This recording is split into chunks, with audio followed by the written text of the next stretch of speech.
네, 저는 인류학이라는 렌즈를 통해 삶의 핵심 가치에 더욱 집중하고 싶은 휴넷의 문화인류학자 이민영이고요. 제 옆에는 전문가 두 분이 나와 계십니다.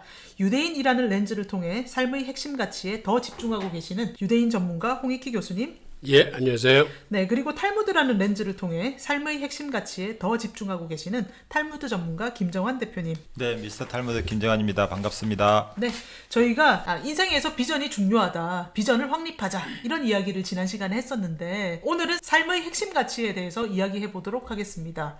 제가 지난 시간에 이런 의문이 들었어요. 거창한 비전을 잘 만들어서 공동체의 비전과 나의 비전을 잘 맞추고 열심히 살아갈 수 있는데 그렇게 살다가 내가 행복하지 않으면 무슨 소용이야? 유대인과 탈무드에서는 이 행복? 비전? 이거를 어떻게 생각하나요? 유대인들은 하나님의 말씀에 따라 말씀을 배우고 또한 그 말씀을 삶에 실천하는 게 가장 큰 비전이죠. 네. 그러다 보니 이제 그 삶 자체가 늘 토라 공부하고 율법에 따라 살고 이런 모습이 일반적입니다. 그렇지 않은 유대인들, 종교인이 아닌 유대인들은 티크놀람, 세상을 더 좋은 곳으로 만든다는 그 비전을 품고 사업도 하고 레리 페이지나 또는 주커브 같은 유대인들이 있잖아요. 세계적으로 뛰어난 인물들 많잖아요. 다 그런 측면에서 전통적으로 그런 것을 수없이 오랜 기간 동안 세뇌를 받아왔기 때문에 뭔가 공동체를 살기 좋은 곳으로 만들기 위한 그들의 노력은 한 번도 그친 적이 없어요.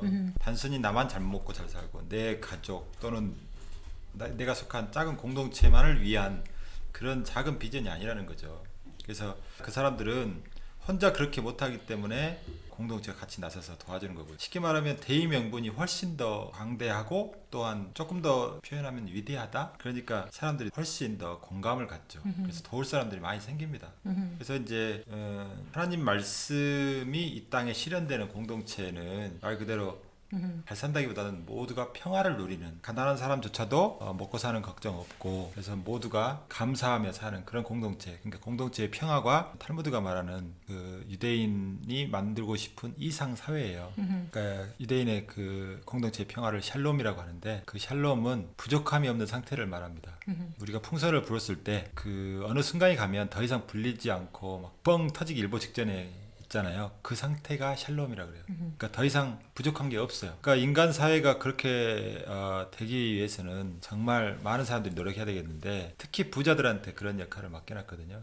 부자는 심장이다, 이렇게 얘기합니다. 그러니까 하나님이 많은 사람들을 돕기 위해서 직접 나서시지 않으시고 꼭 부자들을 앞에 내세우세요. 그리고 지위 높은 사람들, 권력과 또 부는 연결되어 있기 때문에 그런 사람들을 내세우는데, 그런 사람들이 하나님이 준 것을 가지고 베풀지 않으면 의미가 없어요. 좀 더 명확하게 이야기하면 우리가 가진 것 중에 일부는 가난한 자를 위한 몫을 갖고 있어요.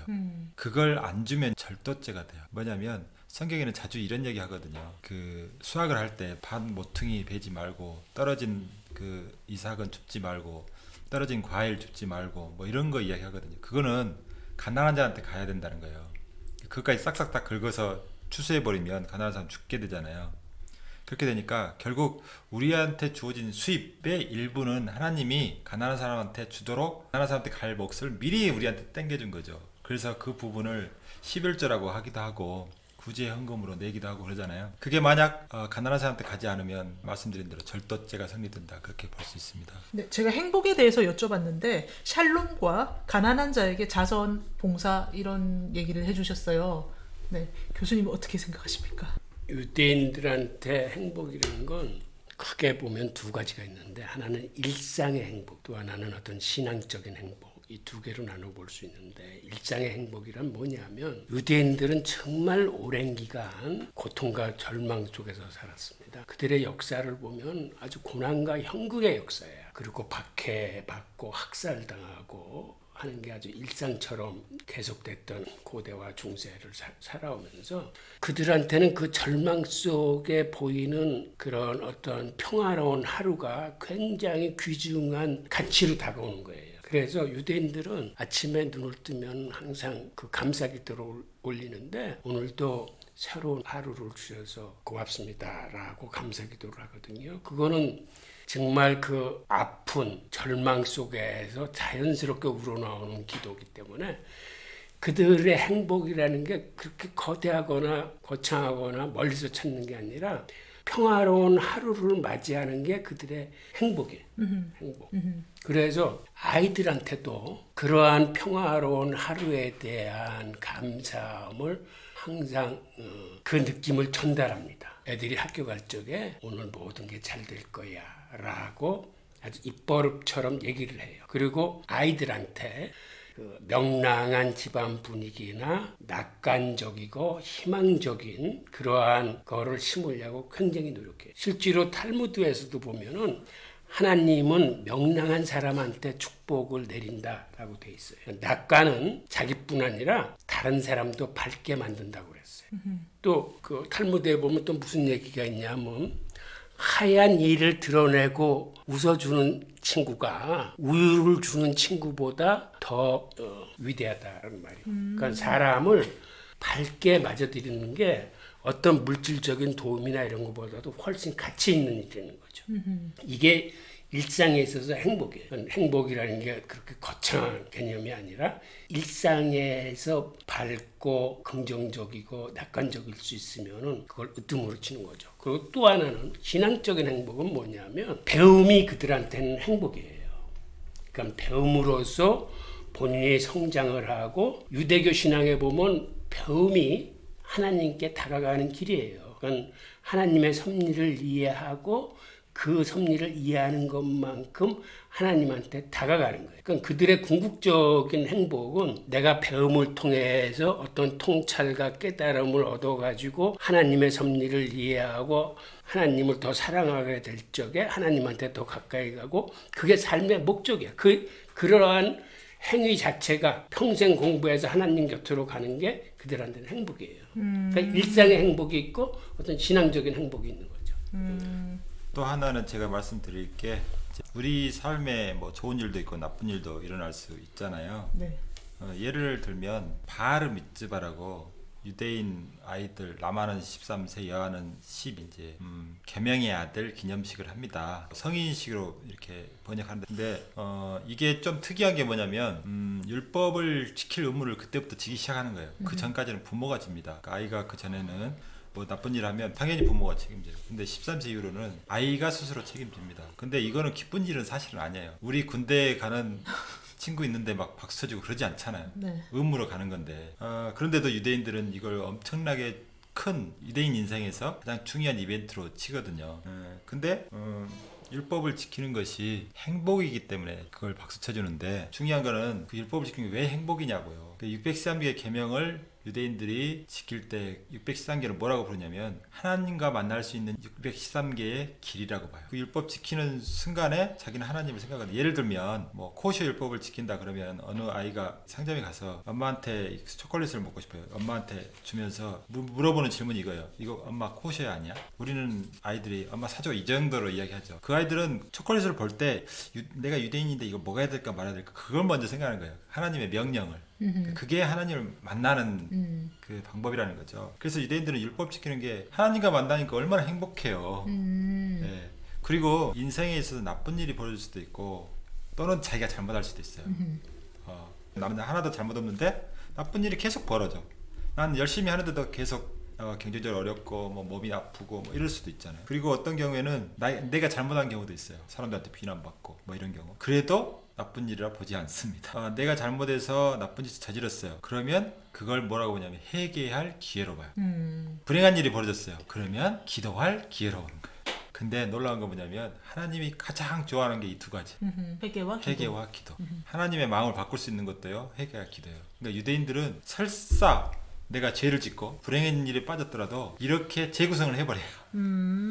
그 대표적인 게 마젤토브라고 합니다.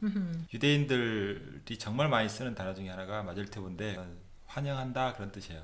그런데 이건 나쁜 일에도 쓰여요. 좋은 일에도 당연히 쓰이죠. 예를 들면 아이가 지나가다가 바닥에 떨어져 커피 잔이 깨지면 유대인 엄마는 마젤 토어브 그래요. 그러면 커피 잔 깻잎을 환영해 축하해 뭐 이렇게 해석할 수 있잖아요. 그러면 이건 우리 상식으로는 이해가 안 됩니다. 그 말은 뭐냐면 유대인들은 그 사건을 큰 재앙이 올 건데 그런 작은 일이 일어남으로써 액땜한다 그렇게 봐요. 야, 발상의 전환이네요. 완전히 다르죠. 예, 그러면 좋은 일은 좋은 거고 나쁜 일도 좋은 거고 그럼 다 좋은 거네? 그러네요. 그래서 행복하지 않을 일이 하나도 없는 거죠. 그래서 그게 일체이심제일 수도 있어요. 네, 불교에서 말하는 일체유심조. 네. 또 종교 책을 쓰신 교수님께서 아니, 하나님이 회개와 기도를 좋아하는 건 맞아요. 근데 그거는 사실은 기독교의 하나님. 아하, 유대교의 하나님은 조금 틀려. 네, 그거 가지고 성이 안 차죠. 네, 거기다 성의를 더해야 돼. 어, 그 성의가 뭐냐면 유대교 회당에 가면 쿠파라는 헌금 바구니가 있어요. 내가 잘못하면은 하나님과의 관계가 끊어져. 하나님은 죄인하고는 친구가 안 돼. 네. 그러면은 내 죄의 사함을 받아야 돼. 그러니까 죄의 사함을 받는 조건이 기독교에서는 회개야 기도야. 그러면 죄가 사해진다고 믿어요. 근데 유대교에서는 여기다 하나를 더 하는 게 내 죄값만큼 쿠파에다가 성의를 보여야 돼. 그러니까 자선을 네, 의무적인 자선을 해야 돼. 네, 그래서 유대교 쿠파에는 항상 돈이 빌 적이 없어요. 그리고 그대로부터 유대인들은 그 쿠파 헌금함에서 14끼 먹을 치를 가져갈 수 있는 권리가 있어. 누구나. 즉 일주일치 생활비를 얘기해요. 옛날에는 하루에 2끼를 먹었던 모양이야. 네. 14 가족이 먹을 수 있는 돈을 가져와서 일주일 생활하고 온 다음에 그 다음 또 안식일 예배 와서 또 14끼를 가져. 그러니까 유대인은 그대로부터 이 공동체에 거의 완벽한 복지제도를 만든 국민들이에요. 회개와 기도 이외에 헌금을 통해서 하나님한테 죄사함을 받는 시스템을 만들어 가지고 그 시스템 속에서 다른 공동체의 약자들이 경제적인 고난에서 안위를 구할 수 있는 이러한 그 복지 시스템을 만든 민족입니다.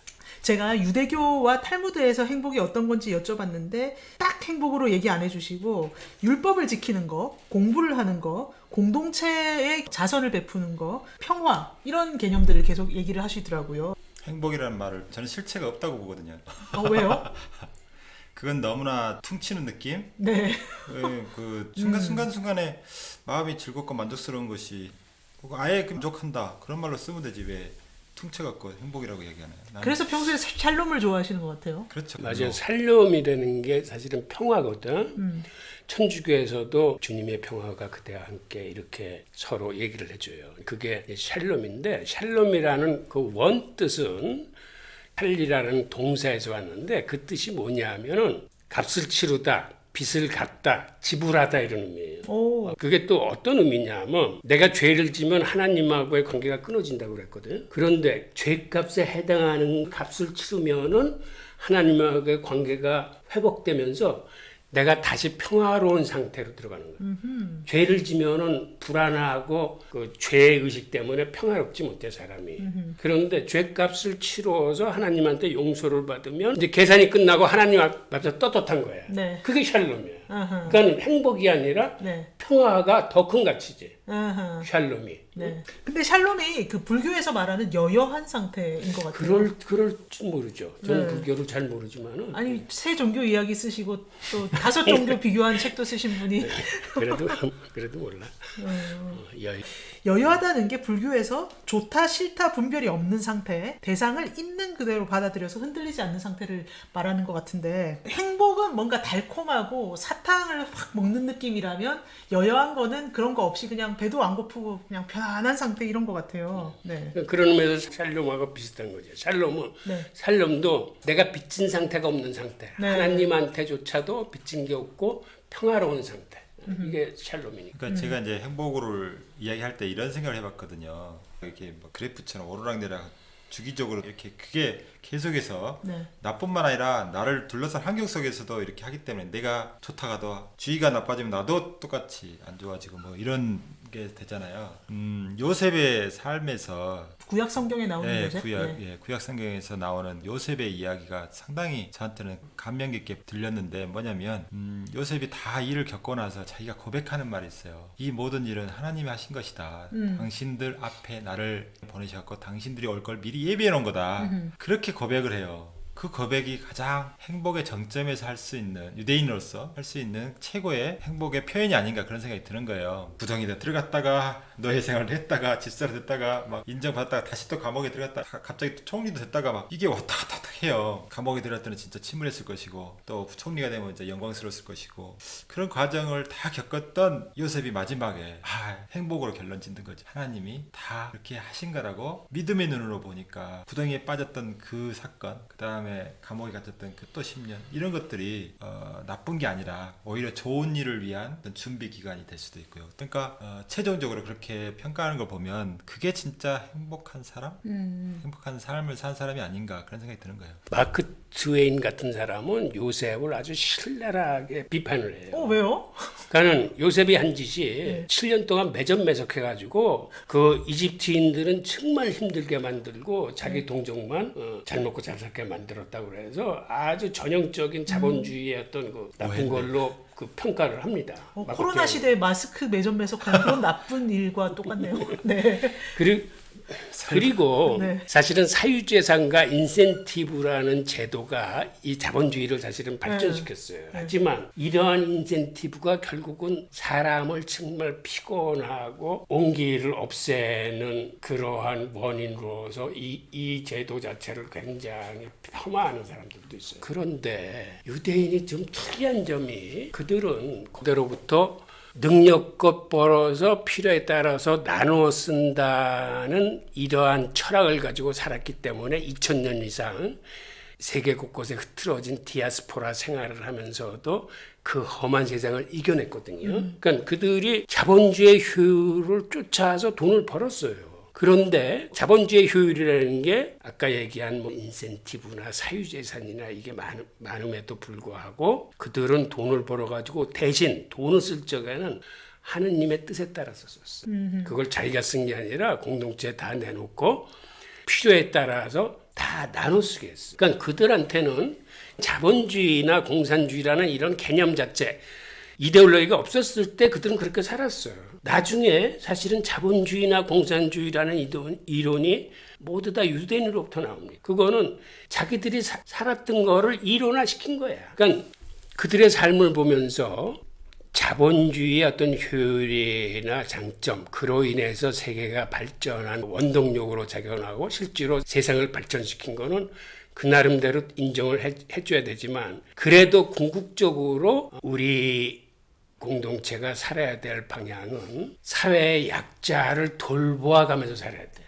그게 사실은 그 사회주의 개념이나 공산주의 개념일지 몰라도 그런 이데올로기적인 측면에서 볼 게 아니라 건전한 자본주의가 되려면은 서민들, 힘든 사람을 같이 아울러서 갈 수 있는 그런 공동체 자본주의가 돼야 되지 않느냐 하는 거를 그들의 삶을 통해서 우리가 한번 생각해 봐야 될 것 같아요. 그게 홍 교수님이 말씀하셨듯이 그게 성경의 원리라는 거예요. 이걸 지적한 사람이 칼 막스가 자본론을 통해서 그걸 신랄하게 비판한 거예요. 가난한 사람을 죽여놓으면 자본가도 같이 죽는단 말이죠. 물건 생산해놨는데 안 팔리면 결국 그거 다 쓰레기거든요. 그러면 자본가도 망한다는 얘기죠. 그러니까 자본주의가 인간의 욕망을 통해서 발전할 수 있고 그런 거 좋아요. 하지만 거기에 나오는 단점이 부익부 빈익빈이잖아요. 이 문제를 해결하려면 사회 하나를 통해서 계속 순환하도록 만들어 놓는 게 매우 중요하단 말이에요. 그래서 이제 화폐가 계속 돌아야 되잖아요. 그 유대인들의 돈 단위가 셰켈이긴 하지만 셰켈도 이제 사이클하고 좀 연결된다고 해요. 미리 이렇게 계속 성장하고 다시 또 씨앗 떨어지면 다시 거기서 돋아나가지고 계속 돌잖아요. 근데 그게 확산되면서 마찬가지로 주짐이라는 화폐 단위가 있는데 그것도 돈다는 뜻이에요. 우리나라의 돈도 돈다는 뜻이고 계속해서 화폐는 흘러다녀야 우리 몸의 피처럼 이렇게 몸 곳곳을 건강하게 만들잖아요. 그러니까 사회주의라고 꼭 말하기보다는 성경의 원리대로 교수님 말씀하신 대로 실컷 자본주의 방식으로 벌고 쓸 때는 나눠 쓰는 거죠. 그래야 자본가도 살아요. 근데 그 자본가들이 탐욕에 쌓이면 그렇게 안 하려고 하거든요. 그러니까 케인즈의 학파 이론에 이렇게 정부가 중간에 개입해서 그 세금을 많이 걷어가지고 국가가 대신 푸는 거죠. 자본가들은 안 하니까. 그런 방식의 이제 수정 자본주의 방식이 이제 성경은 그래서 맨날 공동체를 이야기한다고 저는 봐요. 내가 살려면 공동체를 살려야 돼요. 그리고 공동체가 살아야 나도 같이 살 수 있다. 그러니까 서로 영향을 주고받기 때문에 공동체하고 이격된 이런 삶을 살 수가 없어요. 특히 토라는 절대 혼자 공부하면 안 된다고 그랬잖아요. 그래서 공동체가 반드시 필요해요. 그런데 토라 공부 자체도 그렇게 해야 되지만 토라가 추구하는 것도 공동체예요. 우리 사회에서 개인주의가 만연하고 각자 도생의 사회다 보니까 서로 이웃 간에 서로 소통도 잘 안 되고 이런 사회는 사실 오래가기는 어려워요. 그 다음에 가장 이제 공동체가 하나로 뭉치는 때는 이런 코로나 사태 때 기부하고 도와주고 자원봉사하는 이런 모습이거든요. 이런 힘든 상황에 있는 사람들을 돕는 것 그 자체가 우리 사회가 굉장히 건강하다는 뜻이고요.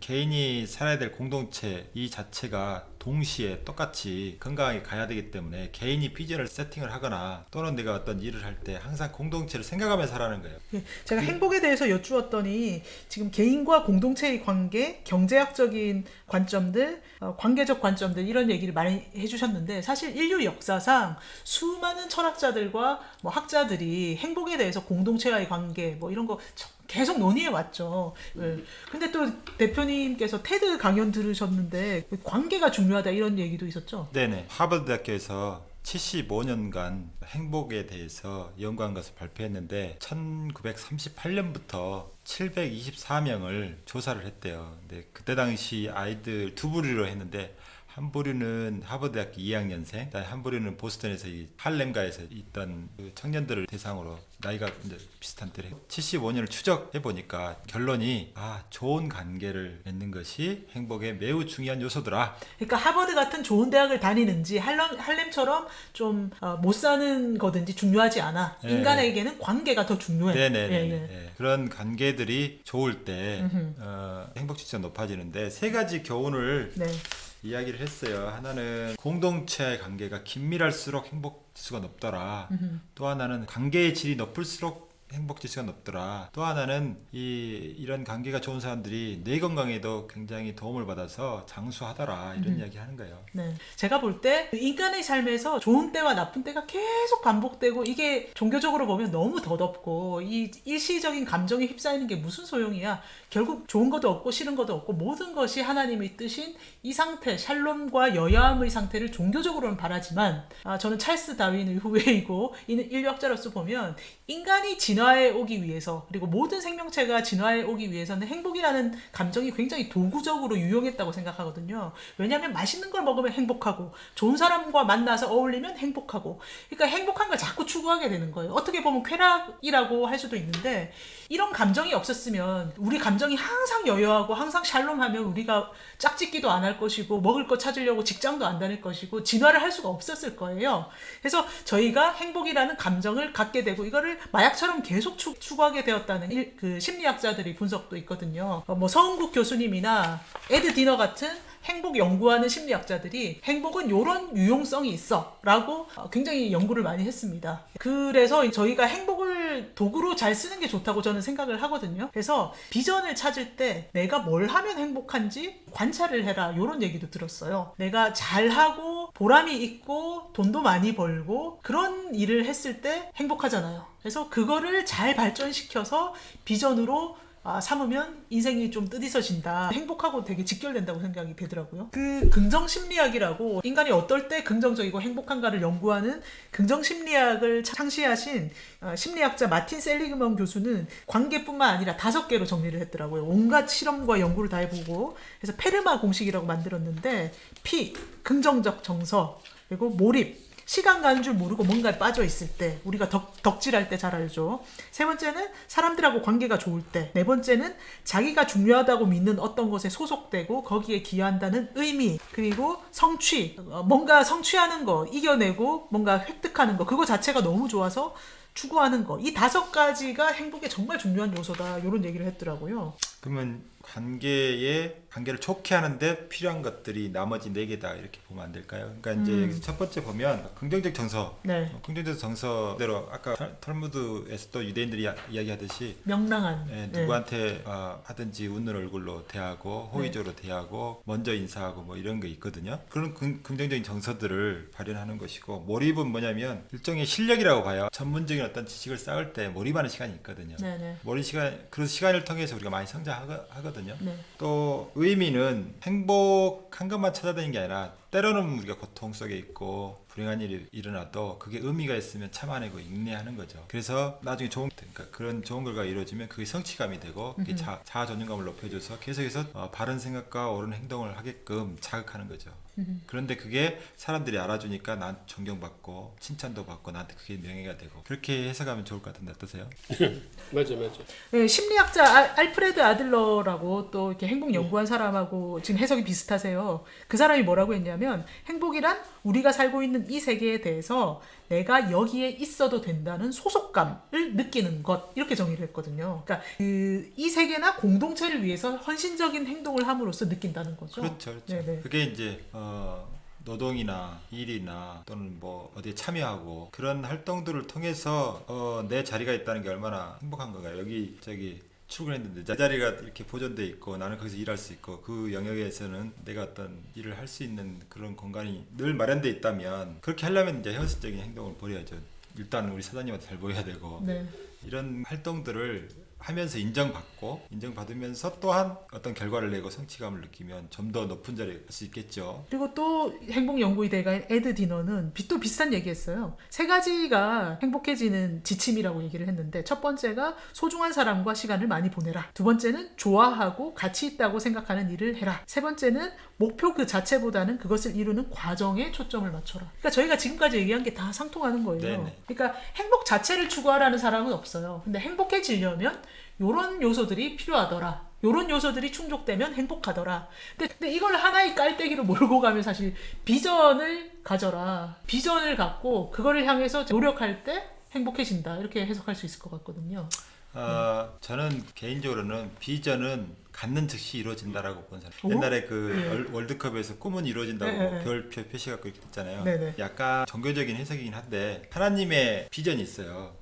하나님의 큰 비전이 있지만 마치 피자의 한 조각처럼 나는 다 할 수 없어요. 그 중에 일부만 택하는 거죠. 나는 이런 식으로 세상을 더 좋은 걸로 만들게요. 뭐 자동차를 더 좋은 자동차로 만든다든지 세상을 더 좋게 만든다. 이 일에 봉사할 거예요. 평생 이거 할 거예요. 이렇게 비전을 정했다고 하면 그 순간 그걸 하기 위한 모든 것들이 다 주어진다는 거예요. 그러니까 하나님과 인간은 동역관계예요. 세상을 더 좋게 만드는데 파트너 관계란 말이죠. 그러면 하나님이 너 뭐 할래? 그랬더니 이거 할 거예요. 그러면 이러이러한 장비, 이러이러한 재능을 내가 너 줄게. 이렇게 가져가는 거죠. 그런데 하나님의 입장에서는 과거, 현재, 미래가 따로 없어요. 네. 그러면 하나님이 보시기에 이미 너는 이루어진 거야 라고 보는 거죠. 네. 하나님의 시각으로. 네네. 하나님을 믿는 사람은 그렇게 해석할 수도 있고 사실 하나님 안 믿어도 제가 생각하고 신념을 갖고 있으면 그 일이 계속 일어나잖아요. 그쪽에 주파수가 맞춰지는 거예요. 저도 사실은 중학교 때 성공하는 사람들의 7가지 습관을 읽었거든요. 그리고 내가 이거보다 더 잘 만들 수 있는데 라는 생각을 했어요. 그래서 나중에 이런 책 한번 써봐야지 생각을 계속 갖고 있었는데 휴넷에서 갑자기 이 코리안 탈무드 스쿨 만들려고 하는 거예요. 그래서 그때 이 웬일이야? 그때 생각했던 게 이루어졌네 이런 생각을 갖게 됐는데 예. 그런 목표의식 또는 비전의식이 있으면 그것에 관련된 것에 민감하게 반응하잖아요. 네, 그렇죠. 그런 게 없으면 그거 그냥 지나가 버려요. 네. 근데 그렇게 민감하게 반응하니까 기회를 잡을 수 있는 거고 네네. 나도 모르게 그런 냄새를 풍겨. 네. 그 사람들이 그런 사람들 모여들어. 네네.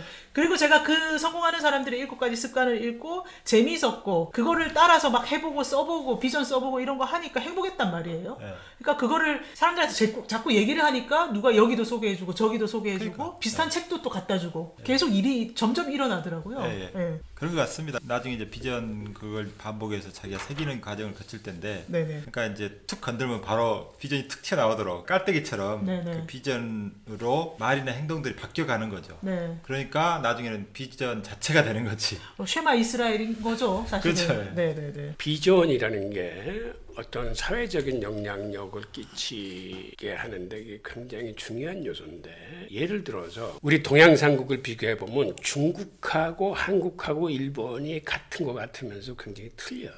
즉 옛날 과거에 어떠한 사상이 그 사회를 지배했느냐가 그 사회의 국민성 자체와 어떤 사고 가치를 틀리게 만들어요. 우리는 사실은 유교 문화가 지배를 한 사회야.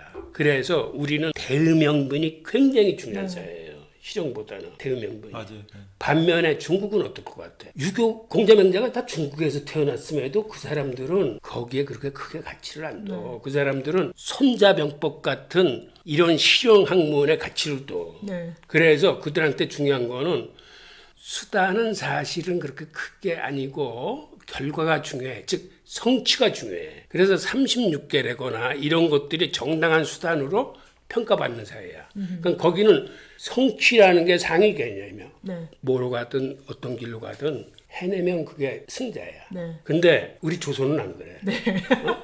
그런 승자가 됐더라도 명분에서 밀리면은 네. 그건 가치가 없어져. 네. 일본은 어떨 것 같아? 일본은 사무라이 정신이거든. 네. 그 정신은 개인적인 일보다는 공을 훨씬 공동체를 앞세우는 정신이에요, 일본은.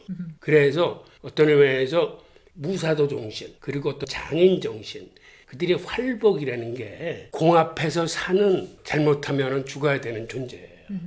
그래서 상계국이 동양이고 같이 근접해 사니까 비슷할 것 같지만은 이게 완전히 틀려. 가치가 틀리니까 가치 기준이 틀린 거야. 그러니까 이것도 지금 이 얘기를 하는 이유는 어떤 비전에 대한 합의가 이루어지고 공감대가 이루어지면은 사회를 변혁시킬 수 있는 이게 큰 힘이 된다는 예로서 말씀드립니다.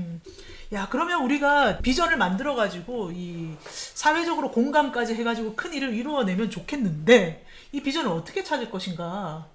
정체성 이야기를 네. 하는데요. 네. 이제 제가 정체성을 파악하는데 우주적 정체성, 개인의 정체성, 역사적, 공동체적 정체성을 이야기하잖아요. 그러니까 우주적 정체성을 파악하려면 정교를 좀 공부해야 되고요. 저는 이제 두 번째는 개인의 정체성은 철학을 공부합니다. 내가 어디서 어디로 갔는지 어떻게 살 것인지 이런 철학적인 질문들을 던지는 거예요. 꾸준히 던지면 종교가 없는 사람도 어느 순간에 뭔가 이루어진다고 해요. 저도 이제 그 다음에 공동체적 정체성은 역사를 배워야 내가 어느 위치에 지금 있고 역사 발전 속에서 나는 어느 위치에 있는지 알아야 내가 비전을 삼을 때 반동이 되지 않습니다. 그러니까 역사를 되돌리는 방향의 비전을 갖지 않는 거예요. 역사에 맞게 비전을 세팅할 수가 있는 거죠. 그래서 그런 정체성이 중요한데 뭐 어떤 것들 간에 저는 개인적으로 한마디로 정리하면 늘 질문하라고 말하고 싶어요. 나는 누구인가라고, 나는 어디로 가고 있는가, 그분 누구로 생각하고 또는 남이 나를 또 보는 관점이 있잖아요. 그런 걸 조합해 보니까 나 지금 이거야. 근데 사람은 늘 변하거든요. 환경에 따라 바뀌고 여러 상황에 따라 바뀌게 돼 있어요. 그러면 기존에 한번 결론 내렸던 것에서 계속해서 적용할 것이냐? 아니죠. 이제 예를 들면 총각일 때 결혼하기 전에 나는 누구인가? 결혼하면 그때 결혼한 이후에 나는 누구인가? 애를 낳으면 애 낳은 다음에 너는 누구인가? 새롭게 그 신분들이 애드 되거든요. 서로 더해지거든요. 그럼 거기에 맞춰서 또 역할을 해야 돼요. 질문과 토론의 문화운동을 이끄시고 하브르타 문화운동을 이끄시는 김 대표님은 계속 정체성에 대해서 질문해라. 네 단계로 정밀하게 질문해라. 네, 이런 말씀을 주셨고요. 교수님 어떻게 생각하세요? 나의 비전을 찾기 위해서는 어떻게 해야 될까요? 저는 유대인을 공부하는 사람으로서 유대인들이 그 찾는 방식에 굉장히 일리가 있고 합리적이라고 생각이 들어요.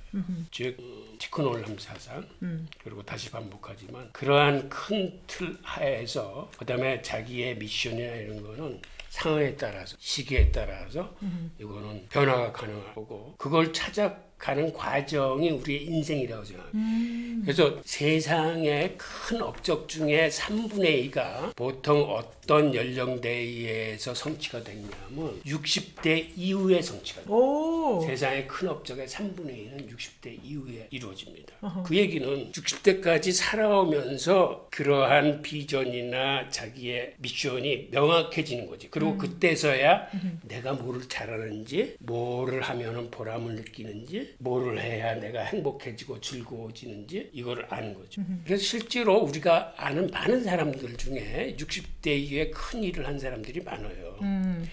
현대 경영학의 아버지라고 하는 피터 드러커 같은 사람도 그 사람의 쓴 책의 대부분은 65세 이후에 쓴 거예요. 우리나라 김영석 교수님 같은 경우도 지금 100세를 사셨는데 당신이 무슨 얘기를 하냐면 당신 인생의 황금기가 65세서부터 75세 사이였다라고 얘기를 하죠. 그리고 실제로 벤더빌트 같은 유대인은 나이 70에 가서 자기 사업을 다 엎어버리고 새로운 사업을 시작해. 70세. 네. 그런데 그게 유대인한테만 있었던 게 아니라 지금 우리나라를 매겨 살리는 가장 중요한 수출 품목이 메모리 반도체 아닙니까? 이 메모리 반도체를 시작하신 분이 이병철 씨인데 이 양반이 반도체를 몇 살에 시작했냐면 74살에 시작. 오, 네. 실제로 65세 이후에 큰 일을 한 사람이 많아요. 예술가 쪽에서도 많습니다. 그러니까 젊었을 때 이렇게 해왔던 그게 농축미를 품어내는 게 사실은 60세 이상에서 이렇게 나오는 게. 그러면 희대의 저술가 홍익희 교수님은 몇 살부터 시작하셨나요? 60대 이후. 작가로서의 한국이 네, 지금 네. 누리고 계세요. 아니 그게 중요한 게 아니라 내가 얘기하고 싶은 거는 현역에 있는 우리 일꾼들이, 그러니까 중장년들이 사실은 그들의 꿈을 필 수 있는 게 인생 2막이야. 그러니까 1차 자기가 갔던 직업에서 정년퇴직을 하고 나중에 그 일거리를 찾을 때, 일자리가 아니라 그때는 일거리를 찾아야 돼. 일거리를 찾을 적에 자기의 비전이 뭔지, 자기가 잘할 수 있는 게 뭔지, 자기가 하면서 즐거울 수 있는 일이 뭔지, 그러면서 보람을 느낄 수 있는 뭔지를 찾아내는 과정이 현역 시절에 해야 돼요. 그게 정년퇴직하고 나서 찾으려고 들면 잘 안 찾아져, 생각보다. 그러니까 이런 거를 현역에 있을 적에 생각하고 찾아내고 갈고 닦아가지고 나중에 인생 2막에서 큰 업적을 한번 이뤄내는. 네, 지금 인생 2막의 비전을 찾는 방법까지 얘기해 주셔서 너무 감동인데요. 그 지금 말씀하신 과정을 보면 정체성을 찾아야 된다. 그리고 그 정체성을 찾기 위해서 계속 성찰하고 관찰하고 준비를 해야 된다 말씀하셨는데, 그러니까 비전이 뚝딱 나오는 게 아닌 거죠. 계속 찾아가고 실험하고 관찰하고 그래야 되는 과정인 거죠. 그렇게 하려면 일단 좀 소중한 가치를 써봐야 될 것 같아요. 아까 말씀하신 대로 내가 뭘 잘하고 뭘 보람 있어 하고 뭐 그런 거 다 써보고 거기서 조금씩 지워가고 교정해 가면서 찾아가야 될 것 같아요. 맞아. 네. 그러면서 내가 뭘 하면 성공할 수 있나, 행복한 성공의 원칙도 좀 써보면서 그게 발전되면 비전이 될 것 같아요. 그래서 비전 컨설턴트가 있는지 모르겠는데 네. 개인이 하기에는 조금 어렵더라고요. 그러니까 자기가 자기 스스로 착각에 빠진 경우도 있어요. 맞아요. 자기가 누군지 잘 몰라. 내가 예수도 아는 사람도 있고. 네, 그러니까 네. 그러니까 유대인들은 사실은 그거를 호기심에서 찾아요. 아하. 호기심에서. 네. 그러니까 유대인 부모가 자녀 교육을 할 적에 이 아이가 무슨 일에 호기심을 보이는지를 유심히 관찰을 합니다. 그리고 그 호기심 쪽에 그 아이의 달란트가 있을 거라는 생각을 해요. 그래서 애가 호기심을 어느 것을 보이는지를 알기 위해서 부모들이 여러 종류의 책을 읽어줘. 그리고 애가 어떤 과목에 호기심을 보이는지 보고 그쪽으로 지식을 넓혀주고 그 깊이를 이끕니다. 그러니까 결국 탤런트는 본인이 찾아야 되는 거지만 그 찾아가는 과정을 도와주는 게 부모예요. 그게 독서로도 이루어지지만 밥상머리에서 아빠와 아이의 대화로도 이루어져요. 이렇게 대화를 하다 보면 네. 애가 어느 쪽에 호기심을 보이는지 거기에 대해서 뭘 더 알고 싶어 하는지 그걸 보면서 그쪽 방향으로 계속 유도를 하는 거죠. 저는 경험이 하나 있는데 실패담이에요. 이것도 제 이야기뿐만이 아닐 거예요. 비전을 세팅할 때 어떤 일이 있었냐면 중학교 때 과학고 시험을 준비했어요. 과학고 시험을 준비하려면 수학을 잘해야 돼요. 과학을 연구해야 되니까. 그런데 저는 수학 잘 못했어요. 근데 제가 당시에 엔지니어링, 공학자 이런 걸 꿈꿨기 때문에 수학을 잘 못해. 네. 그런데도 수학을 억지로 막 공부해가지고 과학고를 들어가려고 했더니 당연히 떨어지죠. 네. 지금은 잘 떨어졌다고 너무 네. 좋아해요. 네. 근데 그때 당시 어떤 분위기가 있었냐면 이과에서 가장 저기 좋은 데가 과학고예요. 네. 거기만 가면 서울대 뭐 이렇게 쭉쭉쭉 해갖고 그쪽으로 진로가 쫙 펴지는 거죠. 그런데 저는 그걸 욕심냈던 거예요. 그래서 이렇게 자기 적성 찾아가는 거 비전 세팅할 때 자기 욕심도 좀 내려놔야 되겠다.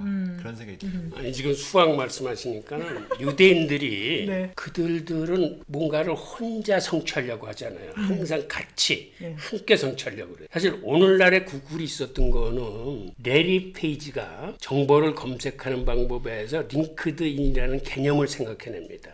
그런데 개념은 생각해냈는데 그걸 수학적으로 알고리즘을 만들 수 있는 능력은 없었어요. 이 친구가. 네. 그래서 그 얘기를 친구들한테 해요. 친구들이 있을 적에.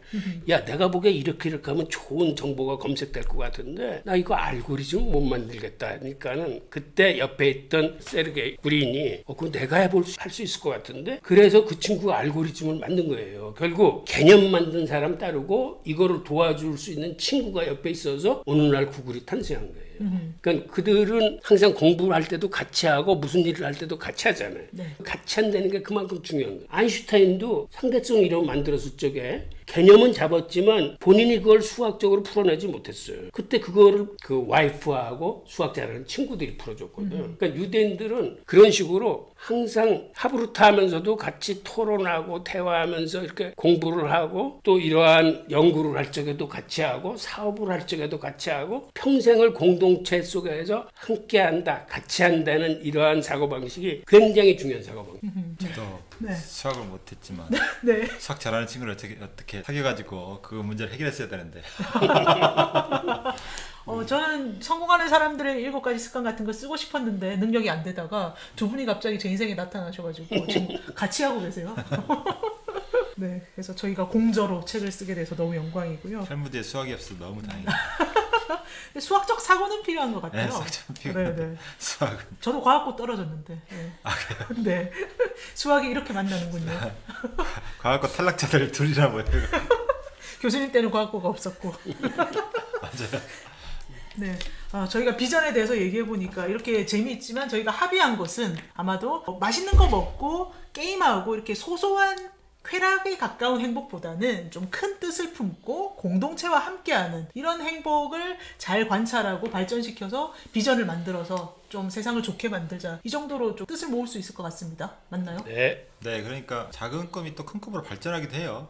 예를 들면 빌 게이츠는 처음에 MS-DOS 갖고 했는데 그때 당시에는 개인용 PC가 없었을 때잖아요. 뭐 처음에는 그렇게까지 자기의 프로그램이 깔릴 거라고 생각하지 않았는데 그게 확산되면서 이게 한번 불이 붙으니까 그 트렌드를 타니까 전 세계 수십억 인구한테 그 윈도우즈 팔아가지고 돈을 벌잖아요. 그러니까 마찬가지로 설령 작은 꿈이라도 꾸게 되면 그게 불 붙을 때가 있다는 말이죠. 그러니까 트렌드를 잘 타면 엄청난 성공, 그리고 명성, 그리고 수없이 많은 사람한테 좋은 일을 하게 되는, 그렇게 될 수 있으니까 일단 꿈을 가지십시오. 비전을 가지셔야 그 다음에 뭔가 길이 열리든지 말든지 하지, 그런 꿈조차 없으면 수없이 많은 기회들을 놓치게 되니까 저는 안타깝다고 생각합니다. 네. 여러분 어떻게 생각하십니까? 그러니까 비전에 대해서 또 오늘 재미있게 얘기를 나눠봤는데요. 좋아요, 구독, 댓글로 마음 표현해 주시고 저희가 유튜브도 만들었습니다. 유튜브 보시고 또 좋아요, 구독, 댓글로 마음 표현해 주시면 저희가 더욱 재미있는 내용으로 찾아뵙도록 하겠습니다. 감사합니다. 감사합니다. 감사합니다. 아유, 저희가 코로나19 때문에 주변의 자영업자분들 보면 너무 실망도 많이 하시고